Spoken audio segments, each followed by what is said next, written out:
इस हार चाम के शरीर में बहुत दुख से भरा हुआ शरीर है। ये जीव बेचारा दुख काट रहा है इस शरीर पाने के बाद। इससे निबेरा कैसे होगा?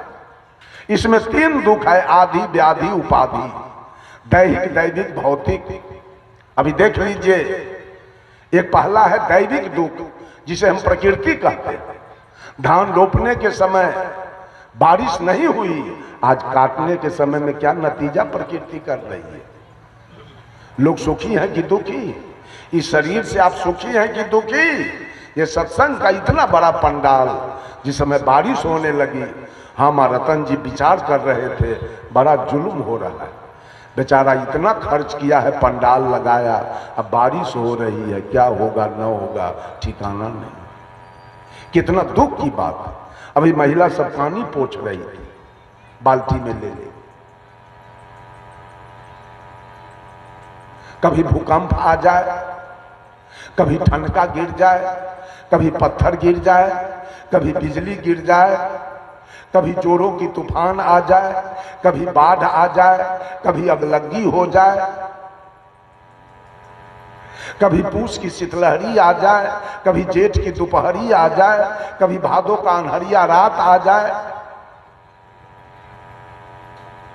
ये प्रकृति के तरफ से, जब से मां के गर्भ से बाहर हम लोग आए, ये प्रकृति हमें दुख दे रही है और हम इसको सह रहे हैं। और दूसरा दुख, कच्चा तत्व का शरीर बना है, इसमें कभी टीबी, कभी दम्मा, कभी कैंसर, कभी डायबिटीज, कभी एड्स, कभी लकवा, कभी पोलियो, कभी कालाजार, कभी मलेरिया, कभी ब्लड प्रेशर, कभी नोचनी, कभी बिनाय, कभी एक्जिमा, कभी कलकल, कभी माथा में दर्द, कभी पेट में दर्द, कभी कान में दर्द, कभी दांत में दर्द, कभी हाथ टूट गया, कभी पैर टूट गया, कभी रेल से कट गए, कभी बस से चिपा गए, कभी पानी में डूब के मर गए, कभी पेड़ से गिर के मर गए, कभी करंट लग गया, कभी सांप काट लिया, कभी बिच्छा काट लिया, कभी कुत्ता काट लिया, कभी भर रात उरीस न सोने दिया, कभी भर रात मच्छर नहीं सोने दिया। ये कितना दुख है। दूसरा दुख है। और तीसरा दुख है, घर घर में सास पुतोह में झगड़ा, ननद भाभी में झगड़ा, देवरानी जेठानी में झगड़ा, देवर भाभी में झगड़ा, भाभो भैंसुर में झगड़ा, पति पत्नी में झगड़ा, बाप बेटा में झगड़ा, चचा भतीजा में झगड़ा, दादा पोता में झगड़ा, भाई भाई में झगड़ा, साला बहनोई में झगड़ा, ससुर दामाद में झगड़ा, जात जात में झगड़ा, जात परजात में झगड़ा, गोतिया देयात में झगड़ा, पट्टी पटीदार में झगड़ा, हिंदू मुसलमान में झगड़ा, हिंदुस्तान पाकिस्तान में झगड़ा, लालटेन छापा फूल छाप में झगड़ा।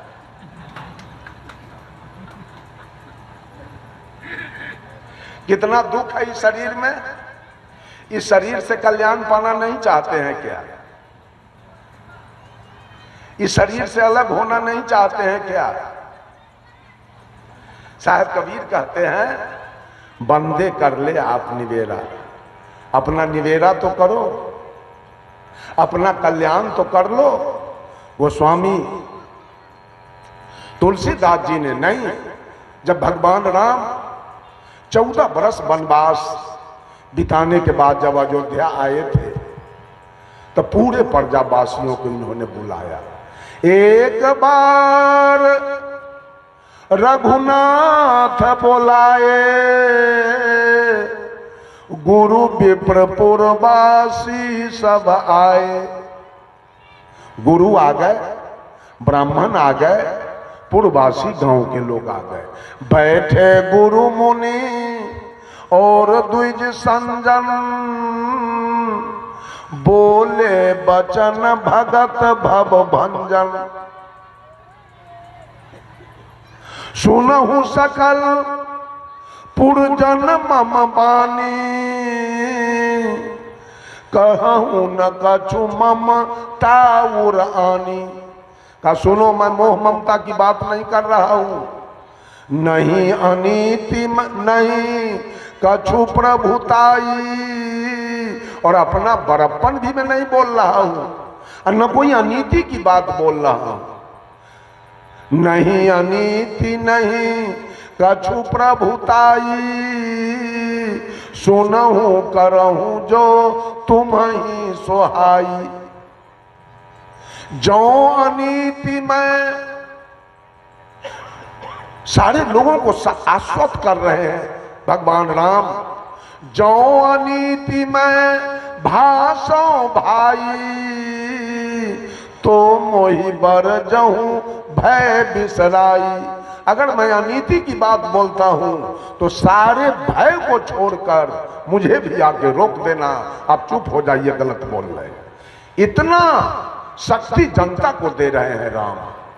और तब कहते हैं बड़ा भाग्य मनुष्य तन पावा, सुर दुर्लभ सद ग्रंथ ही गावा।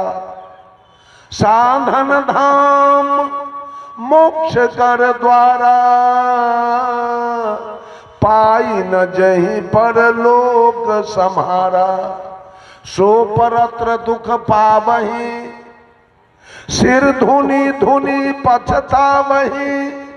काल ही कर्म ही ईश्वर ही, मिथ्या दोष लगावही। जो मानव शरीर पकड़कर अपना कल्याण नहीं कर लिया, अपना मोक्ष नहीं कर लिया, ये दुख से नहीं हट गया, तो अगले जन्म में वो माथा पटकेगा। जब दुख मिलेगा तो माथा पटकेगा। सो परत्र दुख पावही, सिर धुनी धुनी पछतावही। क्या बिगाड़ा मैंने भगवान को, मेरा जवान बेटा मर गया। क्या बिगाड़ा मैंने भगवान को, मेरी भैंस मर गई, मेरी गाय मर गई, मेरी पत्नी मर गई। ये सिर पटक पटक के रोना पड़ेगा आपको, क्योंकि आपने मानव जोनी में अपना कल्याण नहीं किया है। सो परत्र दुख पावही, सिर धुनी धुनी पछतावही।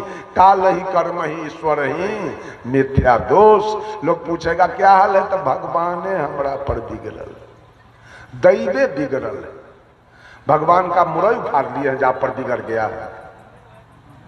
भगवान का आप गेहूं काट लिए हैं, भगवान को आप गाली दिए हैं जो आप पर बिगड़ गया, जो आपके बेटा को मार दिया है वो। ये सब गलत बात है। आप भोग रहे हैं अपने कर्म का परिणाम, अब भगवान का नाम लगाते हैं, भगवान मेरे बेटा को मार दिया। बंधुओं, सब लोग अपना अपना कल्याण करें, सब लोग अपना अपना मोक्ष और मुक्ति का मार्ग ढूंढें। ये दुनिया यूं ही पड़ा रहेगा। राम आए, कृष्ण आए, बुद्ध महावीर आए, सदगुरु कबीर आए, अनुसुईया आई, मीरा आई, सेवरी आई। यही सूर्य था उस समय, यही चंद्रमा था, यही तारा, यही धरती, यही आसमान, यही हवा, यही पानी, यही आग। आज तक ये दृश्य पड़ा हुआ है। दृष्टा किधर गए? दृश्य पड़ा हुआ है, वही सूर्य है, वही चंद्रमा है, वही तारा है। राम किधर गए? कृष्ण किधर गए? बुद्ध किधर गए? महावीर किधर गए? कबीर किधर गए? अनुसुईया किधर गई? नर्मदा किधर गई? मीरा किधर गई? सेवरी किधर गई? दृश्य पड़ा रहेगा। जो दिखाई दे रही है नजर से वो दृश्य है, दृश्य पड़ा रहेगा। और जो देख रहा है वो दृष्टा है, दृष्टा नहीं रहेगा। दृष्टा को जाना है, दृश्य पड़ा रहेगा, दृष्टा आएगा और जाएगा। फिर आप इतना चिंता क्यों करते हैं कि महल नहीं बना पाए, प्लॉट नहीं बैठा पाए? सारे प्लॉट बैठाने वाले गए और सारे महल बनाने वाले गए। अगर अपना कल्याण नहीं किया तो महल यहीं रहेगा, प्लॉट यहीं रहेगा। आपकी क्या दुर्गति होगी। पूज्य गुरुदेव कि जब शोभा यात्रा निकली तो गुरुदेव के गाया हुआ भजन चल रहा था। क्या गा रहे थे गुरुदेव? वह राह अकेले कटती है, वहां न कोई साथ चले। वह राह अकेले कटती है, वहां न कोई साथ चले। उस पार न जाने क्या पाए, इस पार का सब कुछ हार चले। जहां थे वो सब हार गए, शरीर तक हार के अब जा रहे हैं। आगे क्या मिलेगा इसका पता नहीं। उस पार न जाने क्या पाए, क्या मैं पाऊंगा, इस पार का सब कुछ हार के जा रहा हूं, कुछ साथ में नहीं जा रहा। ये कल्याण करने की बारी है। ये सत्संग क्यों लगाया गया? कल्याण करने के लिए। कल्याण का मतलब क्या है? एक होता है धान। धान के अंदर में क्या होता है? धान के अंदर में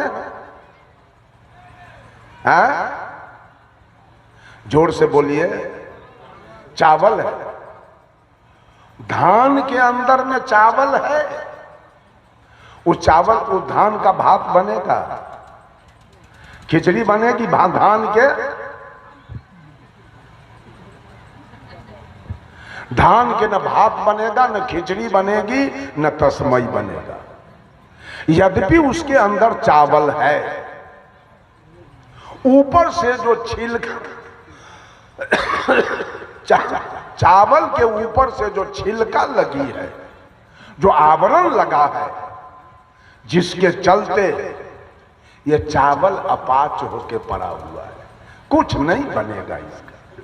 ठीक उसी प्रकार से परमात्मा की सत्ता हर घट घट में बैठा है। जब तक वो परमात्मा की सत्ता घट में है, तभी तक ये आंखें दुनिया को देख रही है, कान दुनिया की बातों को सुन रहा है, नाक सुगंध दुर्गंध ले रहा है, मुंह बोल रहा है, खा रहा है, त्वचा स्पर्श कर रहा है। जिस दिन परमात्मा की सत्ता काया से आउट होगा, ये शरीर डेड बॉडी होगा और सारे इंद्रियानी फेल कर जाएंगे। आंख देखना बंद कर देगी, कान सुनना बंद करेगा, नाक सूंघना बंद करेगा, मुंह बोलना बंद कर देगा और त्वचा स्पर्श करना उसी दिन बंद कर देगा। हर घट में सत्ता है, लेकिन उस चावल के जैसे आपके ऊपर अज्ञानता का आवरण है, आपके ऊपर अज्ञानता का छिलका है। आप भगवान के खोज में कहां कहां दौड़ लगा रहे हैं अज्ञानता के कारण।